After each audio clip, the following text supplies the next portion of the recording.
Allora, buonasera, grazie. Cominciamo questo nostro speciale dopo il telegiornale. C'è Arcangelo con me. Arcangelo, mi senti? Sì, sono in linea, sì, buonasera. Senti, Arcangelo, apriamo subito oggi ospitando un intervento del prefetto di Cosenza che parla, ci dà i numeri per quanto riguarda, ci dà l'elenco delle cose che hanno messo in campo in prefettura, ma anche le sanzioni che hanno emesso nei confronti di coloro i quali hanno trasgredito a quelle che sono le direttive imposte dal decreto del Presidente del Consiglio. Ecco, questo fatto della gente in giro è uno dei tanti problemi e c'è spesso il richiamo dei virologi a stare attenti perché questa è la fase delicata, dobbiamo tutti fare un ulteriore sforzo, sacrificio, chiamatelo come volete, ma è l'unico modo per difenderci, Arcangelo. Sì, non c'è dubbio, bisogna osservare le regole che ci sono state imposte.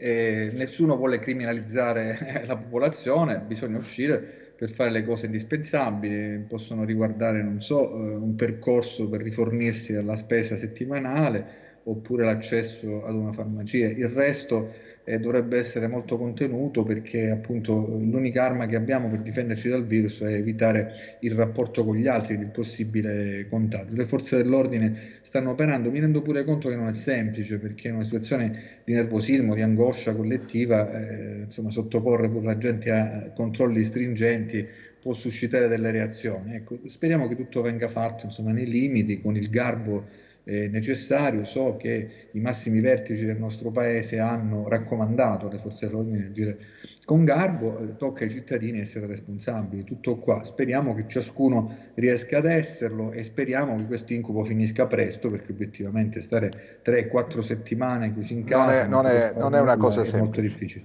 Allora, questa è naturalmente una trasmissione dedicata a voi, quindi abbiamo attivato il WhatsApp per i messaggi, sarà attivata la linea telefonica per le vostre denunce, le vostre richieste, raccogliamo tutto. Intanto sentiamo Prefetto di Cosenza.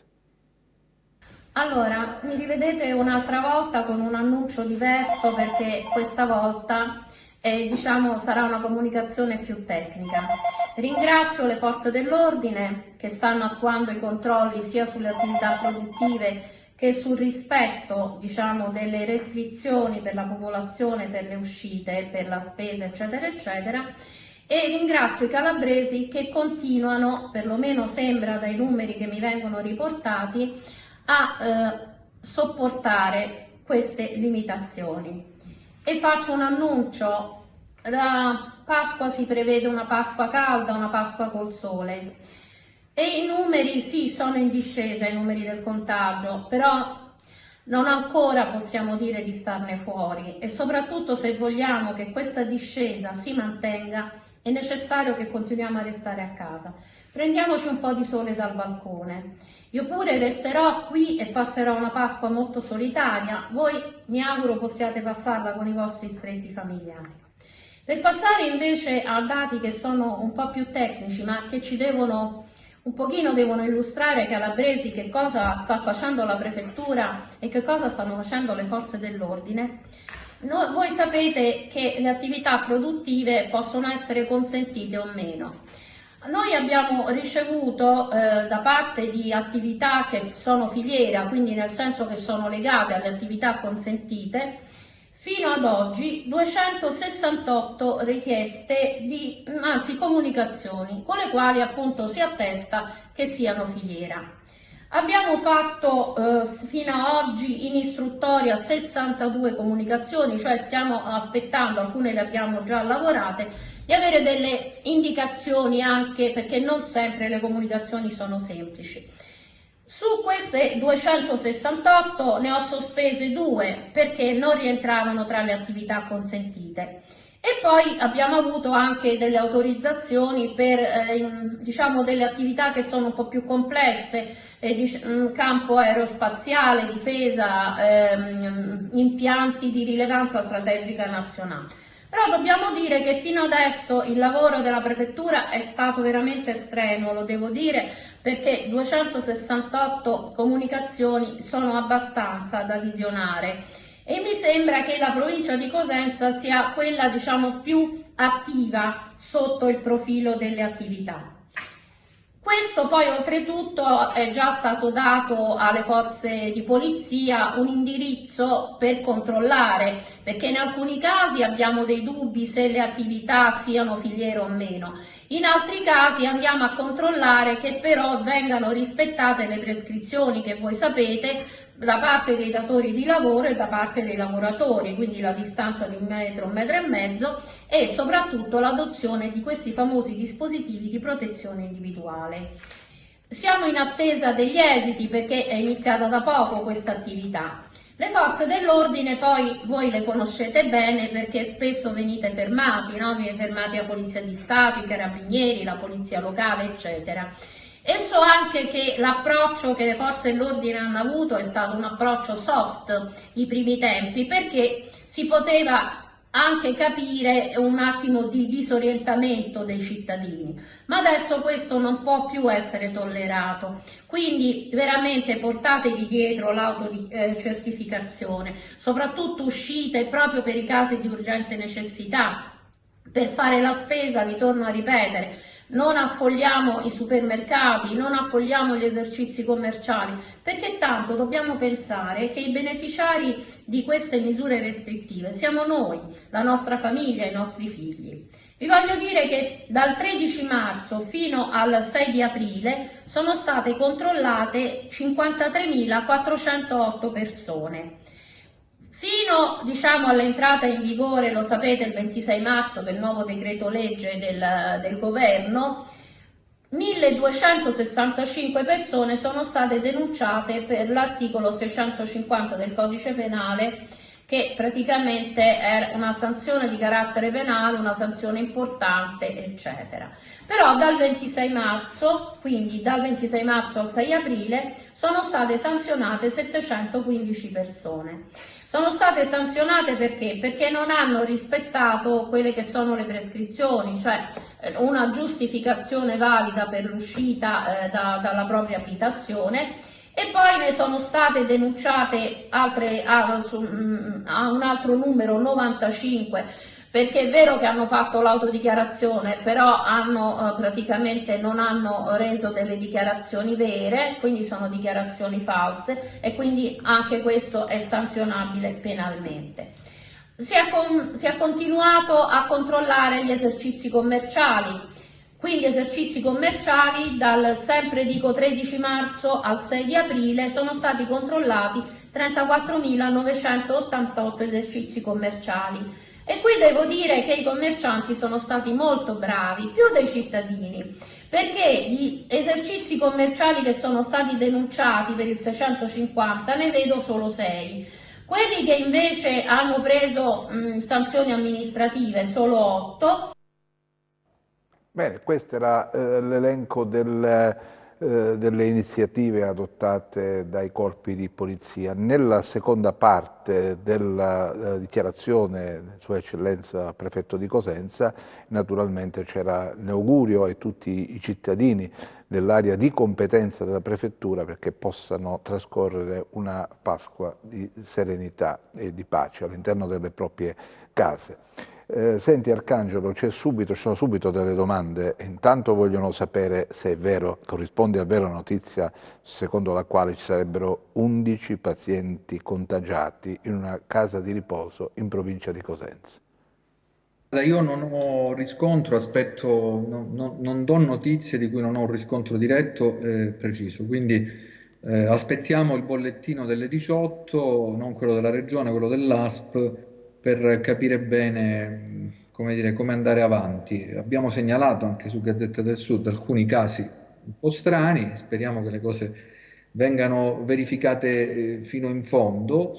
Ribadisco quello che abbiamo detto anche durante il telegiornale, cioè la notizia che ci viene confermata dal personale in servizio all'ospedale dell'Annunziata, cioè la positività. Non è morto probabilmente per questo, ma il paziente numero 1, che 2 tamponi avevano dato per negativo, poi aveva riavuto una positività mentre era ricoverato sempre in ospedale per altri problemi, in particolare problemi cardiaci. Lo preciso perché E questo è quello che è accaduto, quindi ognuno può dire quel che vuole. Senti, c'è questo appello delle guardie mediche, chiedono che anche loro vengano sottoposte a tampone, sono le persone che incontrano tantissimi pazienti ogni giorno perché si rivolgono a loro, non perché uno debba, come dire, vedere se c'ha coronavirus o no, ma ci sono tante altre patologie che vengono fronteggiate da questi medici di guardia medica che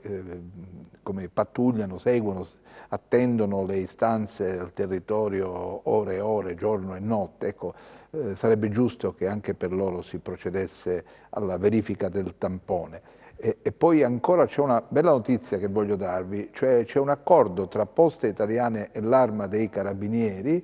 Bene, che cosa succede? Che per 23.000 pensionati di età pari o superiori a 75 anni, questi pensionati potranno richiedere attraverso la delega il ritiro della pensione ai carabinieri e la consegna i militari la faranno nelle proprie case, nelle case delle persone, dei pensionati. Questo mi pare davvero una bella cosa, Arcangelo, così si evita che questa gente di una certa età possa esporsi al rischio, al pericolo di contrarre il virus magari facendo la fila alle poste.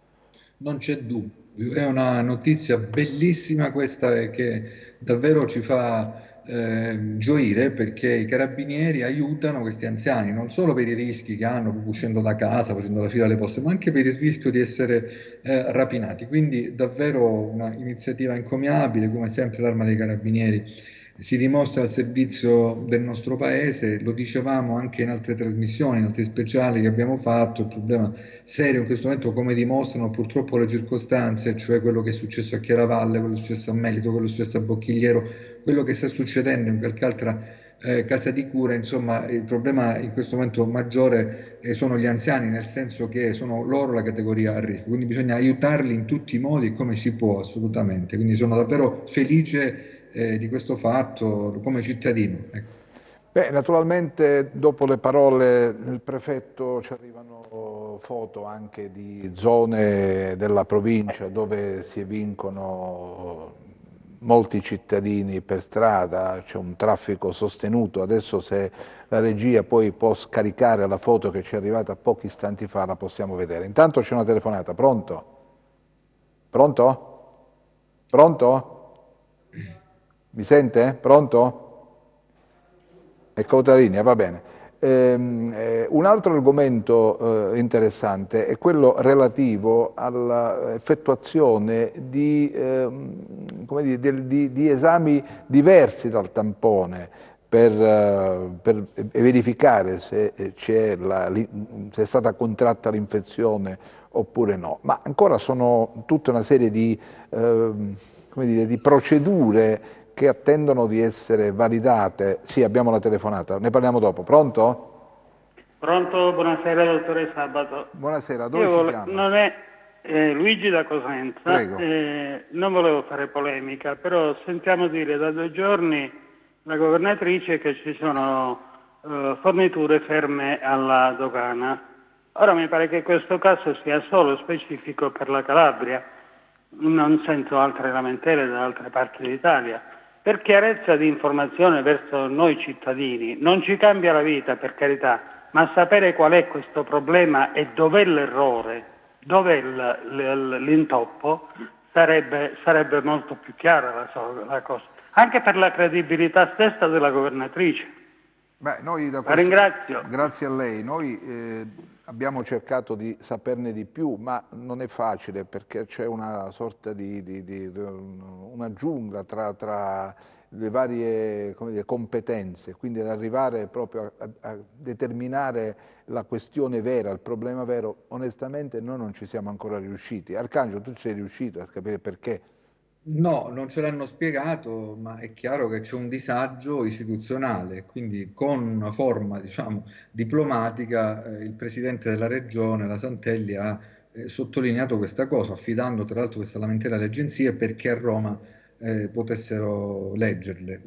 Io credo che ci siano intoppi di tipo burocratico qui, delle cose che non riusciamo a capire da comuni cittadini, comunque delle cose che, guardate, parliamoci chiaramente, in una situazione di emergenza non devono accadere, quindi non ci devono essere intoppi di alcun genere. La Calabria ha bisogno di una serie di cose e le devono essere fornite. Se la Regione le ha richieste, le dogane non possono bloccare queste forniture. Questo è il succo del discorso, quindi li risolvano questi problemi perché noi abbiamo bisogno di queste cose. Una volta per tutte. Pronto? Chi c'è al telefono?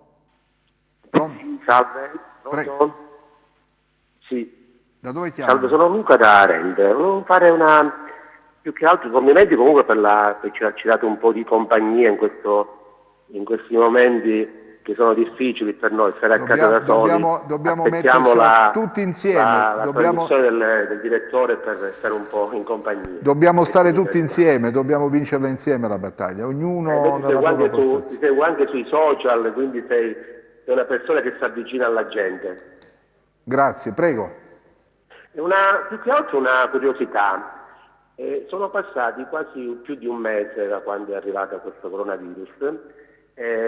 Doveva arrivare anche in Calabria tra virgolette, una strage, no? Che questo non è arrivata, diciamo. Anche perché sono passati più di 20 giorni in questi casi, sono arrivate da Milano più di 1000 persone. La mia domanda è questa, non riesco a capire perché l'85% della popolazione che ha avuto il coronavirus è principalmente nella zona del nord, Lombardia, Piemonte, solo quella zona. Perché? Anche perché Roma ha avuto un problema, i primi 2 casi sono stati a Roma con i cinesi.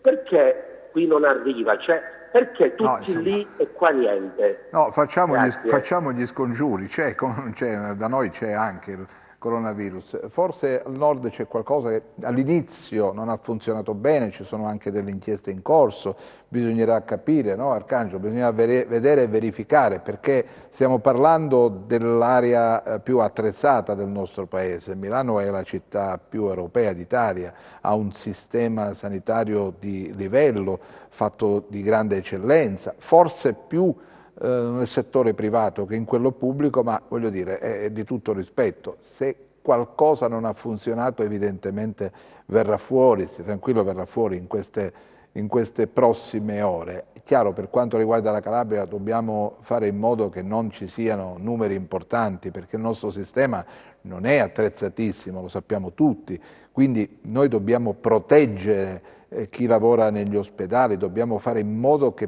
poca gente faccia ricorso alle cure nei nostri nosocomi, perché se no la vedo davvero difficile, davvero dura, complicata, anche perché parlava lei prima di questi respiratori che non arrivano, si attendono, che la governatrice si lamenta perché la Calabria non è presa in considerazione, così come avviene per le altre regioni. Quindi, come dire, no Arcangelo, dobbiamo fare i debiti scongiuri. Ma io credo che insomma, noi ci si difenda come si può, nel senso che il nostro sistema sanitario è quello che è, tuttavia grandi sforzi si stanno facendo, si sta cercando di organizzare questa barriera contro il coronavirus, però ribadisco, deve essere pure accompagnata questa azione dei calabresi, insomma questi calabresi non devono essere sempre lasciati da soli a combattere, eccetera, dobbiamo avere gli aiuti che ci aspettavamo, insomma sono pochi 18 ventilatori, parliamoci chiaro che il governo ci ha mandato, sono pochi, ci aspettiamo altro, abbiamo i nostri morti, pensate a questi 15 degenti di questa casa di cura, morti uno dietro l'altro, abbiamo bisogno di aiuto in Calabria, quindi senza fare polemiche con nessuno, non è il tempo delle polemiche, però insomma mandateci le cose che chiediamo, dateci come dire, gli strumenti di protezione individuale per medici e infermieri, date la possibilità ai nostri medici di base di essere tutelati nel loro lavoro, dobbiamo aiutare questa Calabria. Io ho impressione insomma che nelle emergenze nazionali non venga tenuta in considerazione come dovrebbe. Ci fanno piacere le visite dei viceministri, ma devono servire a qualche cosa, se no che vengono a fare questi viceministri? A farsi la gita ad un giorno,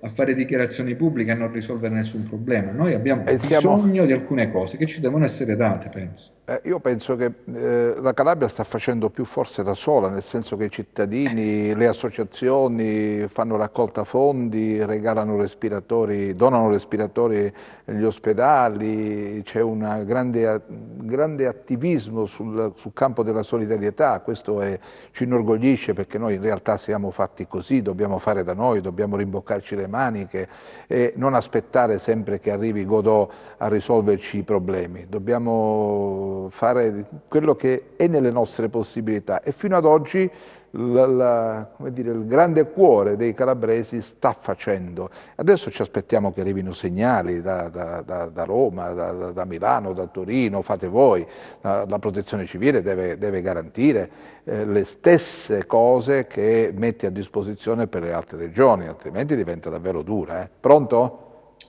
Sì, io ci sono. Prego. Devo parlare? Prego, prego.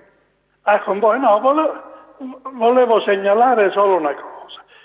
Io sono a Rennes, sento la voce di ritorno, da fastidio. No? Deve abbassare il volume del televisore e parlare attraverso la cornetta del telefono. L'ho abbassato tutto? Perfetto, prego, vada. No, dicevo, io sono a Rennes e vedo che le macchine circolano liberamente. Vedo molte macchine che provengono da via Cosmai oppure da via Pane Bianco. Non c'è un controllo, non sentiamo nessun amministratore che ci dica qualche cosa. E che aspettiamo che scoppia qualcosa e poi pigliamo i grandi provvedimenti. Che dite? Io questo volevo fare osservare. Grazie. Beh, questo noi possiamo girarlo solo all'attenzione dell'amministrazione comunale di Rende, metta in più attenzione con i vigili urbani oppure richieda interventi di altri corpi di polizia. Insomma, quello che possiamo fare è amplificare il suo messaggio e fare in modo che giunga a chi deve poi decidere. Arcangelo, leggiamo questa mail che è arrivata, pesantuccia, siamo una famiglia di Rende con notevoli problemi economici e non solo, io sono disoccupato da più anni e mia moglie è disabile ed una figlia a carico, non riceviamo nessun aiuto economico e di nessun tipo, pertanto non risultiamo in nessuna lista comunale per come ha spiegato, qui fa riferimento all'intervento del professor Aiello, perché abbandonati a noi stessi, se il Comune decidesse di dare il bonus a altre persone disagiate. Quindi dovremmo far parte di quelle persone, anche prima dei percettori del reddito di cittadinanza, che almeno quelli lo percepiscono, che ne hanno diritto, non avendo mai gravato su nessuno. Come avviene ora la ripartizione dei bonus alla luce di tutto ciò? Siete la nostra speranza, amplificate la nostra voce, non sappiamo più come andare avanti, non sappiamo più come continuare a vivere. Questa è la lettera Arcangelo. Purtroppo questa è una condizione che riguarderà e riguarda insomma migliaia di persone in Calabria come nel resto del paese, è una condizione con la quale dovremo fare i conti, perché finita questa pandemia, ammesso che finisca in tempi brevi, noi ce l'auguriamo, insomma, avremo questa pandemia economica che avrà conseguenze fortissime sul nostro paese, bisogna davvero ripensare un po' a tutto e c'è tantissima gente che sta vivendo ogni giorno che passa una situazione sempre più difficile e dal punto di vista economico, anche dal punto di vista psicologico, perché alla costrizione, no, dovuta all'esistenza di questa pandemia, no, subentra pure una condizione psicologica abbastanza fragile. Più giorni passano, dalla cosa nuova che poteva sembrare in qualche maniera affrontabile cantando sui balconi, insomma, facendo quelle cose lì che abbiamo visto, adesso si passa a una fase, diciamo, che tende verso la depressione, quindi se ci aggiungiamo l'impossibilità davvero di poter disporre di somme, di soldi, eccetera, il quadro si complica tantissimo e ripeto, una condizione con cui dovremo fare i conti, con una serie di rabbie sociali che esploderanno, insomma, secondo me ci avviamo a vivere un periodo molto molto difficile nel nostro paese. Io dico che a questo punto, per esempio, anche i comuni, no, attivando gli assistenti sociali che conoscono il territorio, quindi sanno effettivamente quali sono le reali esigenze delle famiglie, anche coloro i quali non rientrano in questi elenchi che hanno già predisposto i comuni. Guardate bene, perché c'è tanta gente magari che nemmeno, non ha fatto nemmeno la domanda, non si fa vedere, non si fa sentire, forse per pudore, però ci sono davvero tante famiglie in gravissime difficoltà, quindi l'appello è rivolto a tutte le amministrazioni comunali che in questi giorni devono pensare di elargire le somme necessarie per l'acquisto di beni di prima necessità. Una notizia adesso, poi abbiamo la telefonata e poi la pubblicità. Le mascherine possono essere fatte anche con una t-shirt o una bandana, e anche quelle fai da te sono consigliate per rallentare il virus, lo afferma il Centro per il controllo delle malattie infettive statunitense, che in una pagina ha anche messo una infografica che spiega come ricavarle da alcuni indumenti, quindi questo può tornare utile. Abbiamo la telefonata, pronto? Pronto? Prego. Buonasera direttore. Buonasera, prego. Io volevo farvi una segnalazione. Prego. Pronto? Sì, prego, prego. Ambito su via Pasquale Rossi, da stamattina e anche da ieri pomeriggio c'è molto traffico sull'autostrada, c'è molta gente che circola. Noi stiamo chiusi in casa, che sono 2 mesi, però non lo so, non ci stanno controlli, non c'è niente. È una cosa che volevo proprio dirvi. Noi questo abbiamo girato anche questa istanza, questa preoccupazione a chi di competenza. È chiaro che però c'è tanta gente che lavora pure, bisogna anche vedere, verificare bene poi se questo traffico è legato proprio a questo genere di spostamenti, cioè al lavoro che ognuno deve fare. Grazie comunque signora. Arcangelo, ci chiedono di chiarire bene questa situazione legata al paziente 1, perché dicono ci sono notizie contrastanti. Ora, mi pare che tu nel precedente intervento sia stato molto chiaro. Quella è la versione che tu hai sposato dall'inizio, perché le notizie, quando si danno, i giornalisti seri le verificano, e mi pare che quando si scrive è frutto di una minuziosa, capillare e onestissima ricerca che un giornalista fa. Sì, abbiamo le testimonianze del personale, di alcune persone, siamo pronti naturalmente come possiamo dire, a smentire questo goffo tentativo inutile, peraltro. Io definirei veramente. Sappiamo quello che abbiamo scritto, quello che abbiamo detto, e ci dispiace molto che non ho capito cosa si voglia nascondere qui. Cioè, c'è un dato: questo signore è stato sottoposto a 2 tamponi negativi, poi mentre era ricoverato è stato sottoposto in un altro reparto, è stato sottoposto ad un altro tampone che ha dato esito positivo. Questi sono i dati. Poi se sparirà una cartella clinica o se qualcuno non vorrà dire la verità, beh, sono fatti suoi. Per noi le cose stanno così. Ho letto un comunicato fatto dall'azienda ospedaliera che mi lascia del tutto indifferente, perché so quello che sto dicendo. Abbiamo testimoni che sono pronti quindi mi sembra veramente, mi auguro che il buonsenso, davvero il buonsenso, impedisca di farci trovare di fronte a una situazione davvero, se non goffa, patetica, insomma, ecco. Quindi mi auguro davvero, lo ripeto, mi auguro che il buonsenso eviti di trascinarci nella pubblicazione di cose che non vorremmo pubblicare. Quindi di cose stanno come vi abbiamo detto. Il paziente 1 probabilmente si è ripotenziato, non so come, io non conosco questi meccanismi, lo chiederemo ai virologi e agli specialisti, e poi risultato con una positività successivamente dopo i 2 tamponi. Tutto il resto è veramente goffo quello che sta accadendo. Stavo leggendo comunicati, insomma. Le cose stanno come vi diciamo, non scriviamo notizie false, non vogliamo infangare nessuno, noi raccontiamo la verità, e finché lo potremo fare lo faremo. Personalmente lo farò sempre, anche se potranno essere delle cose scomode. A me di tutte queste altre cose che si sovrappongono, di tutto questo tentativo di non me ne importa un fico secco, io racconto quello che so, perché l'ho riscontrato e perché ho testimoni che me lo confermano. Quindi i comunicati lasciano il tempo che trovano. Mi auguro Siccome rimangono tracce, ecco, mi auguro che queste tracce vengano, anzi chiedo l'intervento della magistratura pubblicamente, della Procura della Repubblica, per verificare se quello che abbiamo scritto è vero o no. Chiedo che vengano acquisiti gli atti, i tamponi, l'esito dei tamponi che sono stati fatti sul paziente 1 da quando era in cardiologia, così scopriremo chi dice la verità. Arcangelo, proprio a rafforzare quello che tu hai appena detto, prima della messa in onda della trasmissione, io ho parlato con un medico il quale ha praticamente confermato tutto ciò che tu hai scritto. Quindi da questo punto di vista mi pare non c'è bisogno di aggiungere altro. No, però io, Attilio, scusami, chiedo l'intervento della magistratura, della Procura della Repubblica competente per territorio.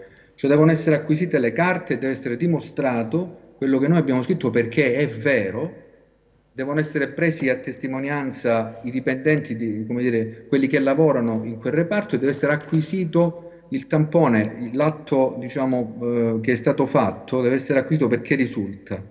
Io chiedo l'intervento della magistratura perché nessuno qui ha inventato nulla e la gente deve sapere come vanno le cose, nessuno deve pensare di poter affermare cose diverse da quelle che per quanto mi riguarda è la verità. Mi assumo la responsabilità, ma chiedo l'intervento della magistratura. La Procura della Repubblica di Cosenza deve acquisire le carte relative al paziente 1, il tampone che gli è stato fatto, la positività di quel tampone, la cartella clinica, deve essere seguita una procedura che consenta a chi scrive si occupa a proprio rischio, facendo il proprio lavoro, di raccontare le cose come stanno, venga tutelato in tutte le sedi.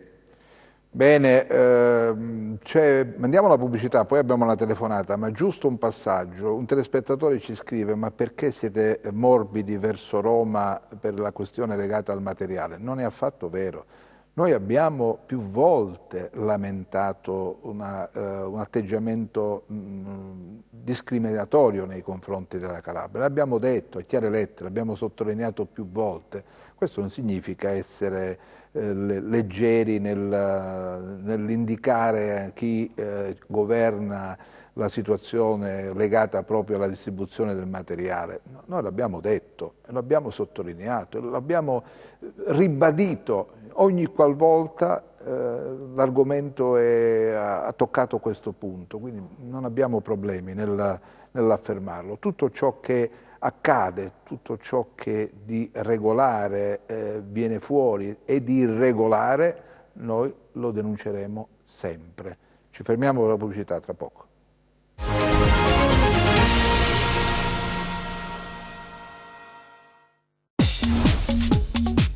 Cerca Teleeuropa sul tuo Play Store o Apple Store e scarica la nostra app.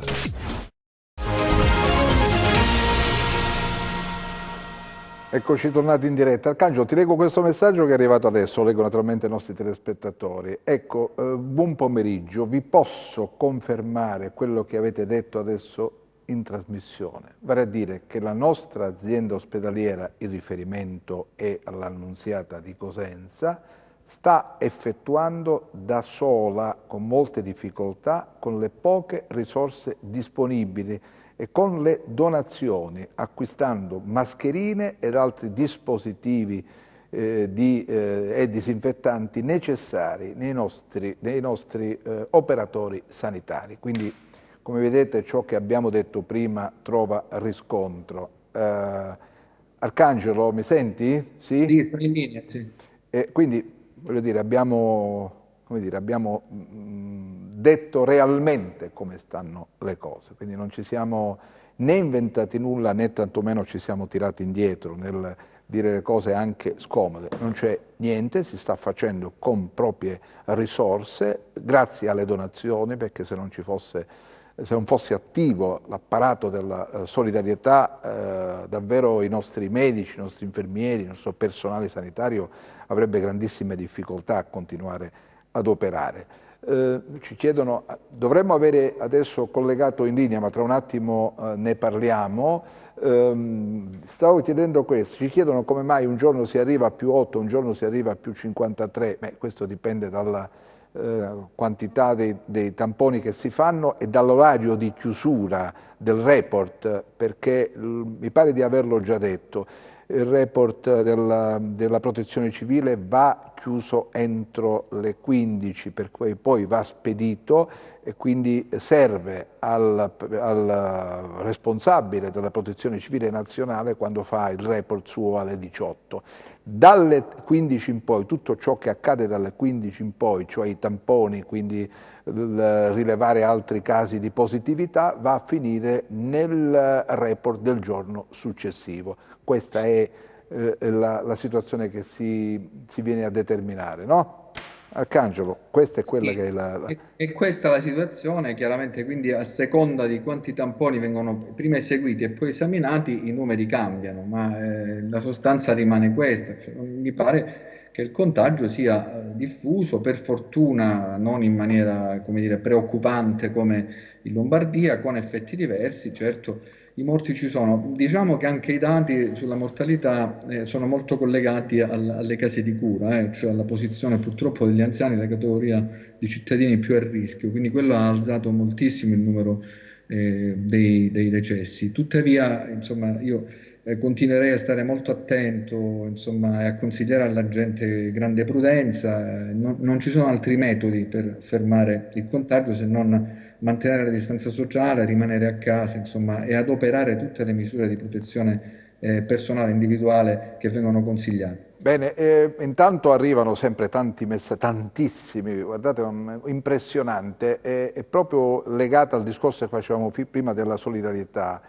Il presidente nazionale dell'Associazione Italiana Coltivatori ha praticamente consegnato mascherine all'ospedale di Castrovillari e al personale che lavora all'interno della struttura, quindi va avanti, grazie al cielo, l'attività, l'attenzione che pone il popolo calabrese alla situazione di difficoltà che stiamo vivendo tutti, è un'emergenza che coinvolge tutti.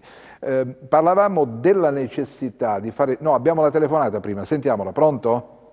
Salve direttore, buon pomeriggio. Buon pomeriggio, prego. Io chiamo da Cosenza e vorrei farvi notare, dato che siete una Tenny è molto visto da tutti, ho notato che ci sono vari supermercati che mantengono le file, però più volte sono capitata invece verso Piazza Riforma e c'è questo supermercato che fa entrare gente tranquilla e niente, ci vorrebbe un pochino di più sorveglianza. Grazie signora, noi amplifichiamo questo suo messaggio che giunga nelle orecchie di chi gestisce i supermercati. Allora, si era parlato dei tamponi, della necessità di farne di più, come accelerare perché più si segue il virus, più si riesce a controllarlo.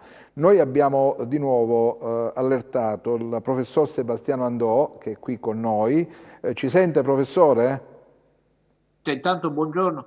Ancora grazie per l'invito. Allora, stamattina è iniziato questo screening, come vi siete organizzati per avere... Prego. Abbiamo iniziato lo screening, come avevamo detto, dando chiaramente una priorità ai colleghi medici di base che provengono dalle zone rosse. Quindi oggi abbiamo dedicato la nostra giornata ai colleghi che venivano dal Savuto e dal Pollino. Il mercoledì 8 continueremo con il territorio dell'Alto Ionio. Quello che è importante è andare avanti completando il numero appunto di professionisti che vengono dalle zone più critiche e poi proseguire, perché questa è una prima fase di collaborazione importante, anzi molto stimolante. Io ringrazio i referenti regionali e territoriali dell'Associazione Medici di Base, quindi il collega Rosalbino Cerra e Antonio Gianna, che hanno fatto insieme a me, diciamo, un lavoro molto certosino. Abbiamo cioè allestito degli elenchi clusterizzando i colleghi per appartenenza territoriale.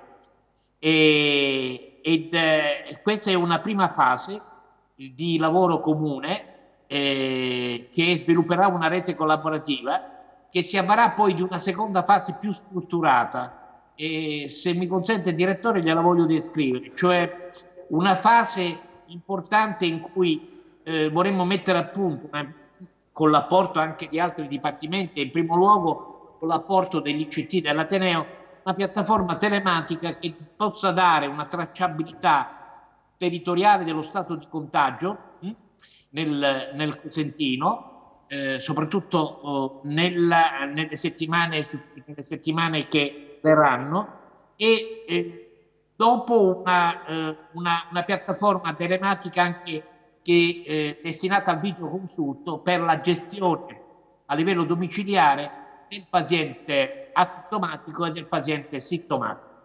Quindi diciamo che è un lavoro importante che rivolgeremo ad una platea di professionisti di oltre 600 unità, ma che per la prima volta realmente fa sentire il centro sanitario dell'Università della Calabria e l'Ateneo nel suo complesso molto vicino ai bisogni sanitari del territorio, soprattutto valorizzando quella che è la figura professionale cardine della medicina territoriale, qual è appunto il medico di base. Professore, le devo chiedere questo, sì. Ci fanno una domanda, io la giro a lei. Sì. I test rapidi che si effettuano, per esempio, a Belvedere ne è un esempio, no? Sì. Quelli voluti dal sindaco della cittadina, sono sufficientemente affidabili secondo lei? Allora, lo stato dell'arte è il seguente. Io mi riferisco a quella che è la valutazione in merito espressa dalla comunità scientifica nazionale. I metodi ancora non sono totalmente messi a punto, perché i kit che utilizzano appunto la presenza degli anticorpi o meno nel siero del paziente, che è diciamo la condizione che conferma la condizione di un'immunità acquisita, e questi kit dispongono ancora di, diciamo, di reattivi che non sono altamente specifici per riconoscere gli anticorpi che sono realmente specifici nei confronti del Covid-19 rispetto ad altri ceppi virali. Non so se rendo l'idea quale potrebbe essere quello influenzale e così via. Questo è il primo aspetto. L'altro aspetto è che nella fase precoce del contagio non ci può essere un tempo sufficiente per un anticorpo poiese attenuata. Cosa vuol dire? Per lo sviluppo di anticorpi in quantità tali da poter essere evidenziati attraverso queste metodiche.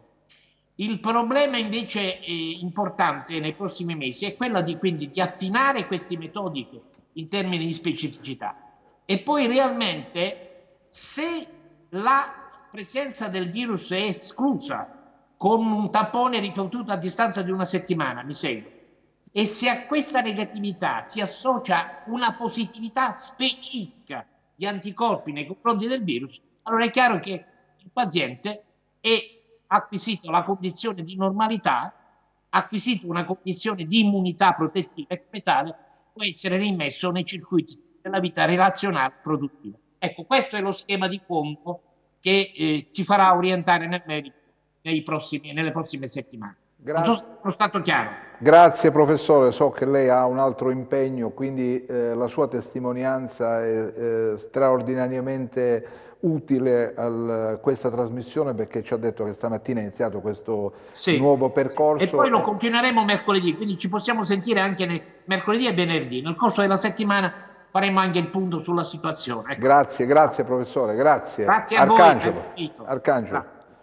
Sì, io Arcangelo, mi senti o sei... su alcune cose, cioè come per esempio sia possibile che questi pazienti che come dire, vengono dichiarati guariti poi possano in qualche maniera ripresentare, no, una positività, e che tipo di diciamo, assistenza devono avere, cioè vanno sottoposti a tampone per esempio dopo una settimana. È interessante capire quello che può accadere, perché una volta lasciato l'ospedale, ecco, ieri ho sentito per esempio il grande professor Burioni che spiegava che appunto per i 15 giorni successivi i pazienti devono essere tenuti sotto controllo, cioè non li immunizza immediatamente il fatto di aver avuto una forma lieve, più lieve o grave o più grave del coronavirus. Ecco, non saprei chi può darci una risposta in questa direzione, ma è quello che vorrei davvero capire, sapere, per una questione di tranquillità, e per chi è tornato a casa dall'ospedale dopo questa brutta esperienza, ma anche per tutti quelli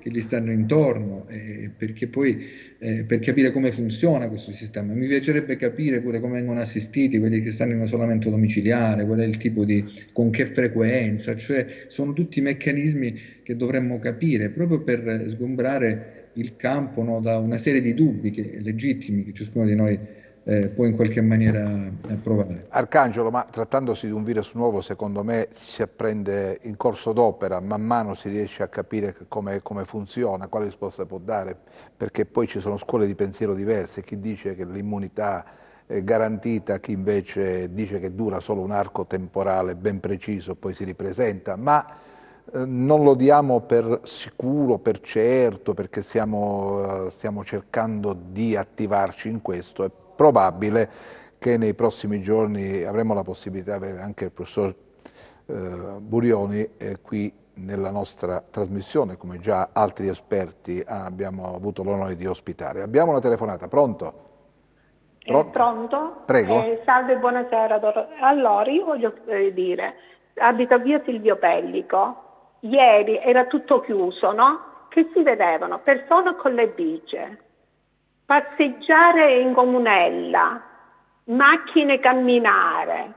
E la era che quando passava la macchina dei vigili, loro erano dietro, cioè spuntavano di dietro che non li vedeva lui, i poverini.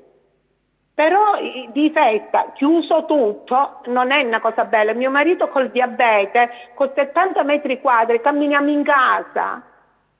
E di questi uscire non è una cosa bella.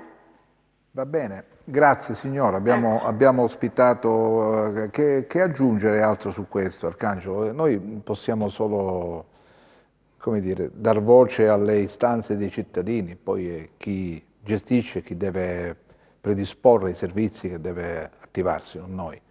Beh, certo, è un momento molto difficile questo, tutti i servizi che sono disponibili ed è possibile attivare, bisogna attivarli in tutti i sensi, in tutti i settori, dal controllo, ripeto, per strada, in maniera garbata, senza farci sembrare in uno stato diciamo, di polizia.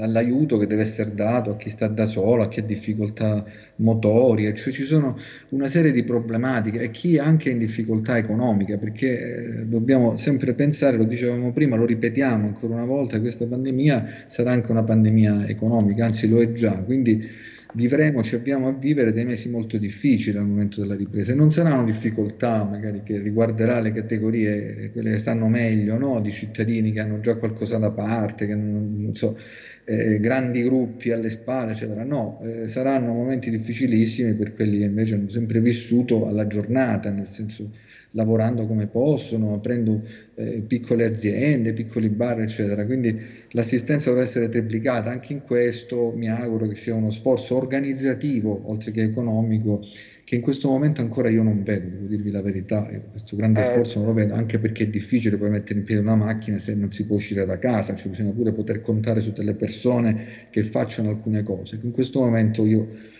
questo grande sforzo organizzativo non lo sto vedendo. Senti, prima della telefonata ci arrivano tanti messaggi, qualcuno riusciamo a leggere, altri no, vi chiediamo scusa, ma sono tantissimi. Ci dicono, sono rimasti tutti impressionati dalla velocità con la quale, dalla capacità del corpo degli alpini che ha messo in piedi subito un ospedale da campo. Si dice, ma perché non attivarci anche in Calabria in questa direzione? C'è da dire che nei giorni scorsi la Presidente Santelli ha parlato proprio della realizzazione di un ospedale da campo che dovrebbe essere ubicato a Germaneto. Ci aveva anche detto che ci voleva del tempo per partire con l'operazione. Aspettiamo, perché dovrebbe prendere corpo questo ospedale da campo. Certo, gli alpini sono organizzati, riescono a fare le cose in maniera splendida, siamo orgogliosi di essere italiani quando vediamo questi alpini. Ho visto delle immagini ieri, questo ospedale è bellissimo, fatto in pochissimo tempo. Pronto? Buonasera, chiedo scusa. Io ho telefonato per innanzitutto i casi, come ha scritto il dottor Badolati, a cui credo pienamente, si stanno verificando non solo qui ma in parecchie parti d'Italia. Questa è una stranezza. Non è il primo caso di persone che dopo i tamponi risultavano guarite e si è ripresentata la malattia. Poi volevo dire un'altra cosa. Io la mattina lavoro, sono in giro sul territorio a Rende, e tutto questo traffico che dicono parecchi telespettatori non lo vedo. Poi ci sono degli orari, sì che è vero che si vede qualche macchina in più, ma sono spostamenti lavorativi. Un po' di traffico si vede all'ufficio postale a Via Kennedy, a Rende, ma perché purtroppo hanno chiuso gli altri, l'ufficio postale di Saporito è chiuso, di 4 miglia, sono aperti pochi uffici postali e tutti si sversano lì a Via Kennedy. Poi volevo fare un appello. Ci sono delle categorie di lavoratori che a questo punto, devo dire, sono penalizzati, che hanno la busta paga, ma che percepiscono, se si possono chiamare, mensilità da fame, e qui vengono avvantaggiati i lavoratori in nero. Sì, che devono essere aiutati, però devono aiutare pure a chi percepisce una busta paga minima, una busta paga misera, perché sennò diventa troppo comodo che queste persone, e chi prende il reddito di cittadinanza senza andare a prestare nessun servizio, fitto casa, sconto sulle utenze, bonus di qua, bonus di là, ma prendono pure un bonus spesa dei comuni, perché questi qua o non hanno mai lavorato o lavorano in nero. Mi sembra un po' una presa in giro verso chi lavora ed ha una busta paga però percepisce poco. Bene, grazie a tutti e buonasera. Grazie. Arrivano tanti messaggi, per esempio chi ha qualche anziano genitore ricoverato in ospedale e non può andarlo a trovare, non sa nulla, non è nemmeno informato su quelle che sono le reali condizioni di salute. Anche chi non è ricoverato per coronavirus ma per altre patologie, oppure la moglie di un dipendente dell'ospedale che ci dice quando torna la sera a casa noi abbiamo un po' di timore, un po' di paura, però poi il giorno dopo viene chiamato ad andare in ospedale e quando chiede di poter utilizzare l'attrezzatura necessaria dice arrangiati perché dobbiamo aspettare che prima o poi riusciamo a risolvere questo problema. Attilio, scusami. Sì. Scusami, ti volevo dire, ho qui non riesco a farvelo vedere, il certificato che riguarda il Covid del paziente 1, ce l'ho qui, quindi questa conferma di quello che vi dicevo prima. Questo è un esame che è stato fatto il 5 aprile 2020, diagnostica molecolare, dico anche la richiesta, il numero di richieste, se dovesse essere utile per quelli che non hanno abbastanza memoria o che ritengono che noi le notizie ce le inventiamo. La richiesta del documento, ve lo dico il numero preciso per chi ci sta ascoltando, è per la Procura della Repubblica pure, 0381602 del 5/4/2020. Questo è l'esito dell'esame Covid-2, nota positività rilevata per il gene NCT35. Questo è sul mio telefonino in questo momento, naturalmente è a disposizione di tutti quelli che lo vogliono vedere. Bene, abbiamo la telefonata, pronto? Pronto? Sì, prego. Posso fare una domanda? Prego. Ecco, la mia domanda potrebbe essere interpretata come sollecitata da altri, invece non è così. La domanda è questa: come mai non si è dato un premio agli esperti per accelerare la conoscenza del virus? Grazie. Mi pare che mai come in questa circostanza tutte le scuole scientifiche mondiali sono al lavoro per individuare quantomeno un farmaco che possa frenare, combattere o risolvere il problema del virus. Per il vaccino ci vorrà ancora del tempo, ma diciamo, prima o poi raggiungeremo questo traguardo agognato, tutti ci aspettiamo questo. Arcangelo, ci sono le organizzazioni sindacali della dirigenza medica, sanitaria e veterinaria del Servizio Sanitario Nazionale che hanno proclamato lo stato di agitazione in merito alla mancanza di garanzie per la sicurezza degli operatori che fronteggiano l'emergenza epidemica Covid-19. Abbiamo una telefonata, pronto? Pronto? Prego. Buonasera. Prego. Volevo dire questo, cioè due o tre cose. La prima è che si è visto come, a differenza del passato, i problemi sanitari non sono più confinati all'interno dei singoli stati. Per cui noi non potremmo più parlare di salute nazionale, ma dovremmo parlare di salute globale, cioè di global health. Sì. Va bene. Due, il fatto che si verificano, cioè perché che la gente non ha accolto in pieno le direttive nazionali, questo io penso sia dovuto al discredito che le autorità nazionali hanno sulla popolazione. Tre, ma io mi chiedo, ma la classe politica calabrese rispetto al lavoro che voi fate faticosamente ogni giorno per denunciare alcune cose, dove è? Cioè la Presidente Santelli si può disperare, ma ha dietro di sé tutte queste 30 persone che rappresentano chi? Grazie. Bene, grazie. Arcangelo, tu vuoi rimanere con me altro po' o devi andare via? Io devo tornare alla lavorazione del giornale, quindi vi saluto, vi auguro un buon proseguimento con quella trasmissione, insomma, e arrivederci a domani al telegiornale con me. Grazie, noi ci fermiamo, c'è la pubblicità, ci vediamo tra poco.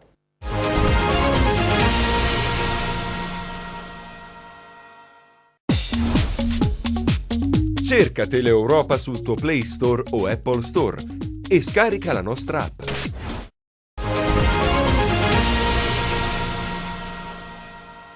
Allora, torniamo in diretta, ci arriva un messaggio, una signora ci chiede ma come mai i dati che leggiamo la sera sui social dei contagiati poi il giorno dopo sulla stampa quotidiana sono diversi. L'ho già spiegato prima, perché i dati che vengono forniti dalla Regione la sera sono chiusi, così come si dice in gergo, tra virgolette, chiusi nel primo pomeriggio, perché poi fanno parte del pacchetto a disposizione del Presidente della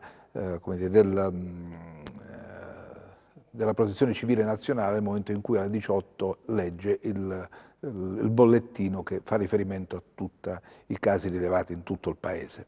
Poi nel corso del pomeriggio vengono analizzati altri pazienti e quindi da qui aumentano i casi che naturalmente i giornali, chiudendo a mezzanotte le pagine, possono inserire nel loro computo complessivo. Abbiamo telefonata, pronto? Salve, buonasera. Buonasera, prego. Avrei una domanda. Prego. In questo momento il pronto soccorso come funziona? Nel senso, chi ha altre necessità può andare al pronto soccorso?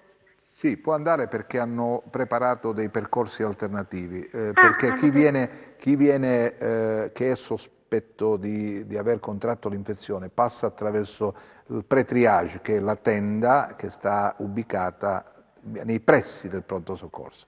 Per le altre patologie ha altre possibilità di ingresso, insomma non c'è problema, almeno così ci dicono dagli ospedali. Senza chiamare prima guardie mediche, no, perché parlo di altre emergenze. E altre emergenze, signora, come ha sempre fatto, penso che questo sia il percorso da fare. Grazie. La ringrazio, grazie, arrivederci. Grazie. Si parlava prima della possibilità di accelerare, del verificare Abbiamo già un'altra telefonata? No. Aspettiamo un attimo, sentiamo invece questo passaggio. Dicevamo della necessità di verificare, trovare nuovi nuove possibilità diagnostiche? Beh, ci sono tantissime che in questo momento sono al vaglio della nostra autorità sanitaria. Tra questo vi è anche la possibilità, per esempio, di verificare, come già fatto nel comune di Belvedere. Sentite cosa ci dice il professor Filippo Fordellone, che è il docente tutela salute pubblica del corso NAS, Ministero della Salute, all'Università Tor Vergata di Roma, di un dispositivo che è allo studio e che potrebbe essere già disponibile. Sentitelo. Buongiorno. Allora, i test sono validi. È chiaro che in un momento di emergenza come quello attuale l'esigenza che abbiamo è quella di testare quanta più popolazione possibile. Il test che noi abbiamo esaminato, abbiamo preso in esame, prevede una procedura molto semplice, ma che deve essere allo stesso tempo validata da personale specializzato, quindi è un autotest, ma per garantire il risultato va pianificato e concordato con personale sanitario, questo perché potrebbero generarsi delle problematiche, intanto sulla modalità corretta o meno dell'esecuzione del test, secondo poi perché non essendo il cittadino in grado di verificare la corretta procedura, potremmo addirittura generare un altro tipo di problematica, quello di trovarsi di fronte all'evenienza di un test positivo e magari il cittadino potrebbe non dichiararsi, quindi questo genererebbe un'ulteriore criticità già legata al momento che stiamo vivendo. Quindi un test efficace, un test rapido, l'azienda è inserita nell'elenco delle aziende censite dal Ministero della Salute attraverso una circolare di 2 giorni fa, quindi ci sono le garanzie perché corrisponde a delle normative di sicurezza, è un medical device con marchio CE. Al di là di questo è chiaro che la procedura va validata attraverso un percorso garantito e gestito da personale sanitario specializzato che possa garantirne l'efficacia perché controlla la procedura di esecuzione.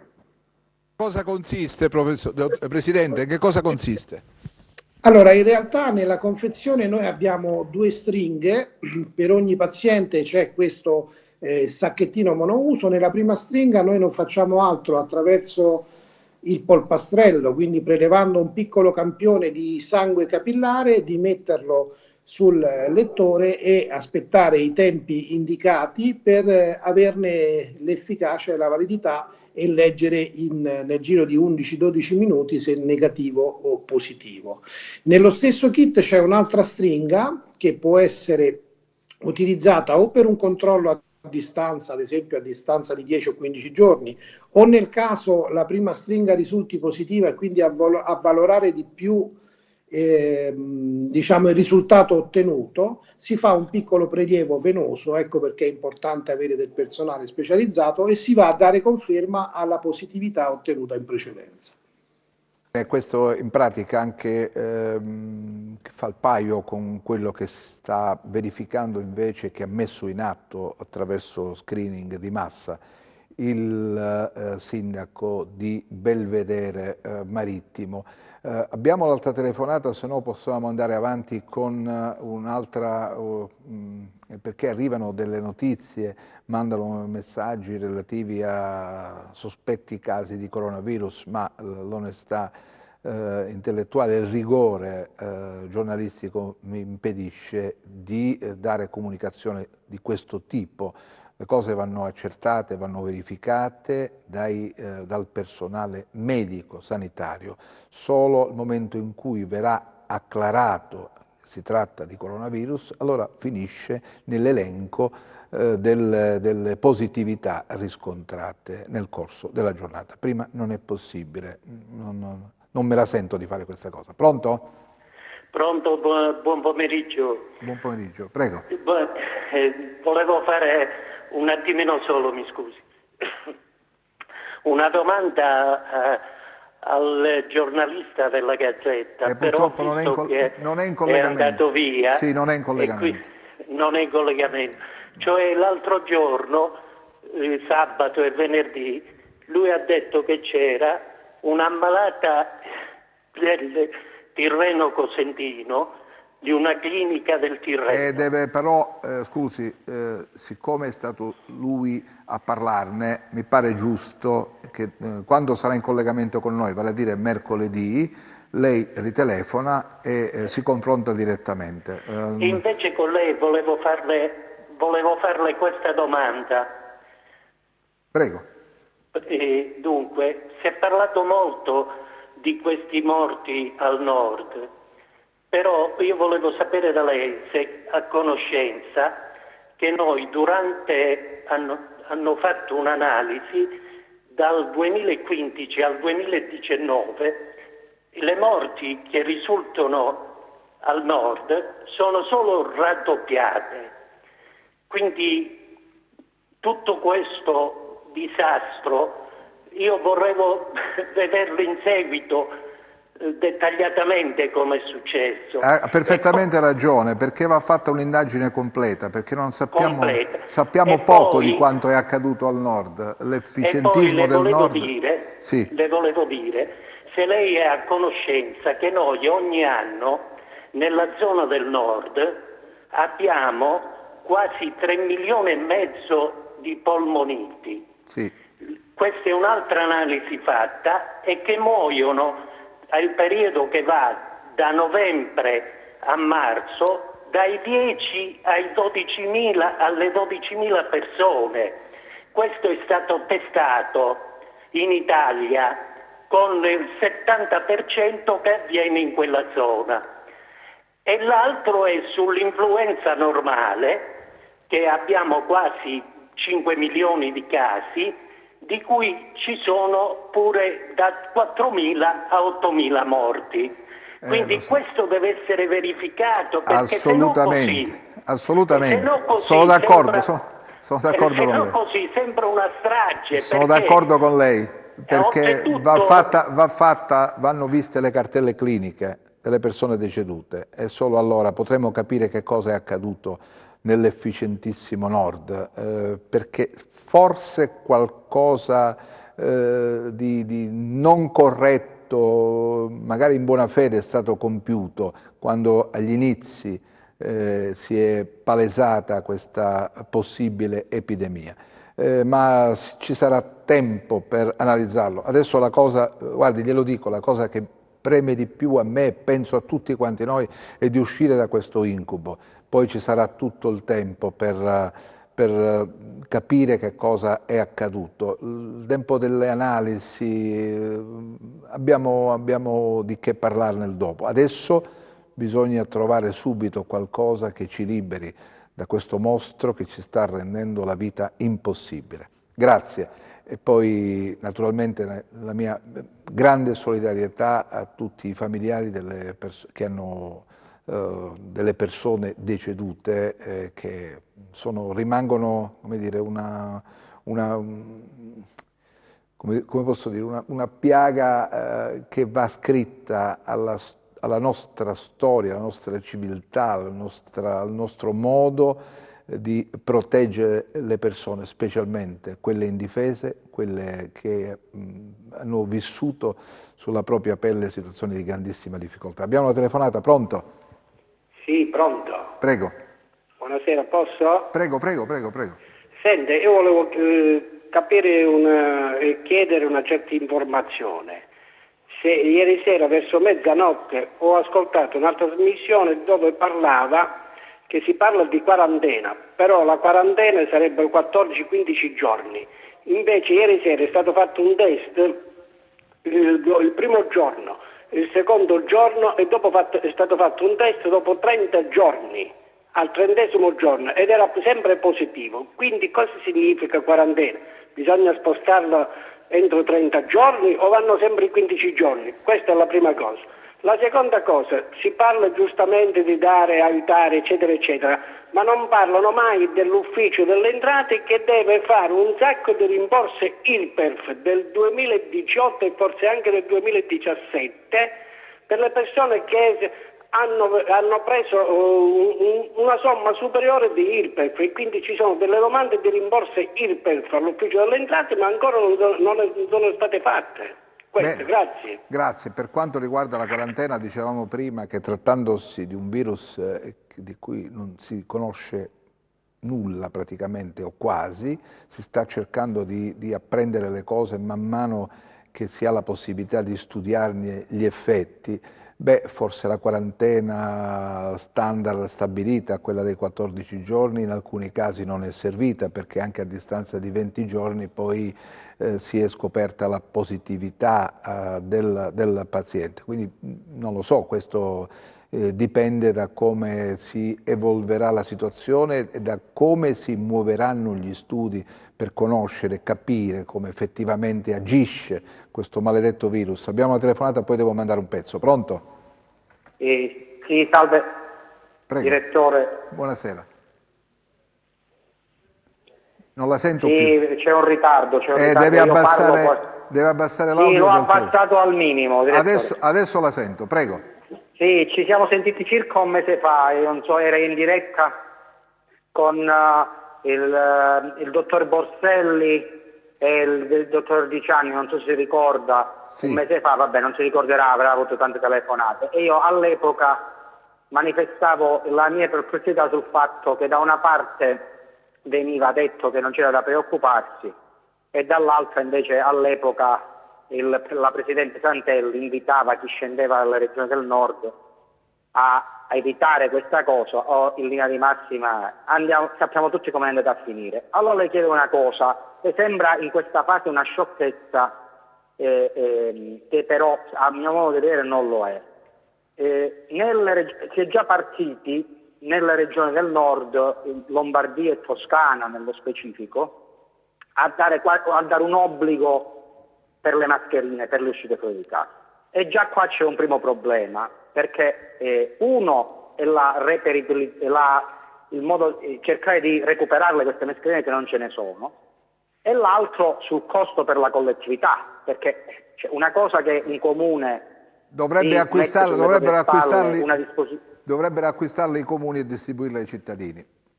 Questo, diciamo, è la soluzione migliore, vero? Pronto? Che è caduta la linea? Che è successo?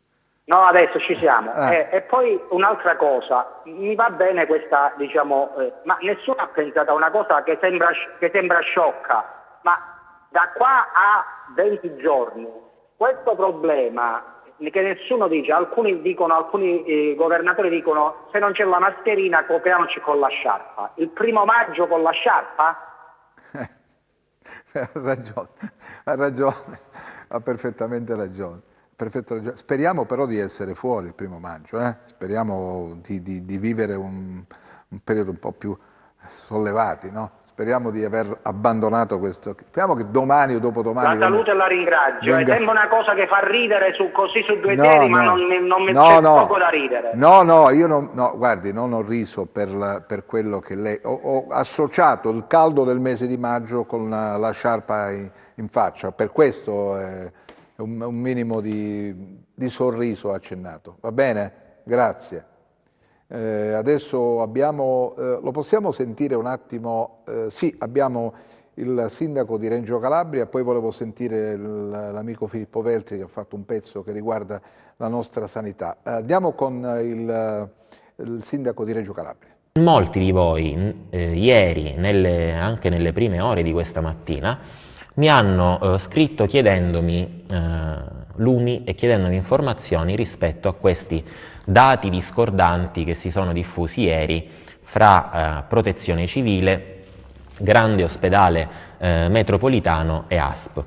Dati che vedevano, quelli della Protezione Civile, un picco di addirittura 15 casi in più nella città di Reggio Calabria e che venivano invece puntualmente e successivamente smentiti dai bollettini del GOM e dell'ASP che invece avevano casi zero rispetto al numero dei tamponi.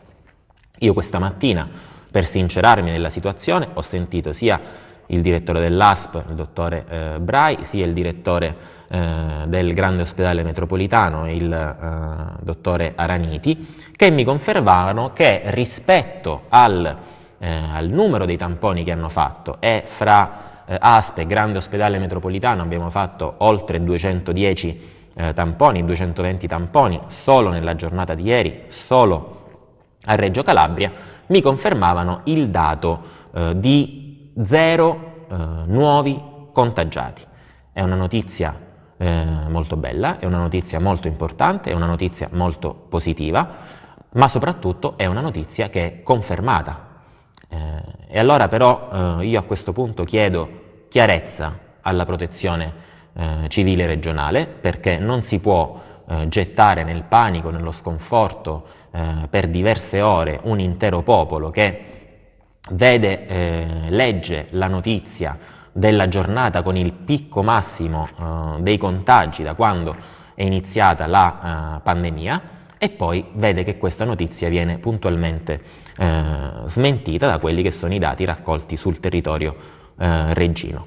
Serve chiarezza per i cittadini, perché i cittadini devono avere conoscenza dei dati reali, perché serve anche a una nostra tranquillità, ma soprattutto perché la giornata di ieri, con questi dati contrastanti, rischia di minare la credibilità delle istituzioni. Non solo, aggiungo un altro elemento, e questa è un'altra battaglia che dobbiamo portare avanti e dobbiamo concludere e vincere.